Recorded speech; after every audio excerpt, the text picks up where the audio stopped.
રાજકોટની વિરાણી હાઈસ્કૂલને લઈને પ્રાંત અધિકારીએ આપ્યો ચુકાદો। હાઈસ્કૂલના ટ્રસ્ટીઓ સ્કૂલનું ગ્રાઉન્ડ નહીં વેચી શકે। અગાઉ ટ્રસ્ટીઓએ ગ્રાઉન્ડ ભાડે આપી દેતા વિવાદ સર્જાયો હતો। જ્યારબાદ સામાજિક અગ્રણી અને ભૂતપૂર્વ વિદ્યાર્થી પરસોત્તમ પીપળિયાએ વિરાણી હાઈસ્કૂલના ગ્રાઉન્ડ મુદ્દે લડત ચલાવી હતી। એવામાં પ્રાંત અધિકારીએ ચુકાદો આપ્યો કે વિરાણી હાઈસ્કૂલનું ગ્રાઉન્ડ ટ્રસ્ટીઓ નહીં વેચી શકે કેમ કે આ જમીન કલેક્ટર તંત્રની હોવાનું સાબિત થયું। જે 3 રસ્તા પૈકીની જે જગ્યા છે, જમીન છે, એમનો સત્તા પ્રકાર જી કાયમ રાખેલો છે અને બાકી જે જમીન વધી છે એ મૂળ હુકમની જે શરત હતી કે આ જમીનનો કોઈ પણ ભાગ ભાડે આપી શકાશે નહીં કે તેનો કોઈ પણ જાતનો નફો મેળવી શકાશે નહીં। આ રીતના જે રિસ્ટ્રિક્ટેડ ટેન્યુઅર વાળી હતી, નિયંત્રિત શરતોને આધીન હતી, એટલે આપણે એનો સત્તા પ્રકાર છે સી હતો, એમાંથી K5 કરવા માટેનો હુકમ કરવામાં આવ્યો।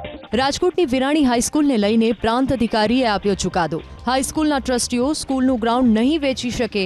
અગાઉ ટ્રસ્ટીઓએ ગ્રાઉન્ડ ભાડે આપી દેતા વિવાદ સર્જાયો હતો।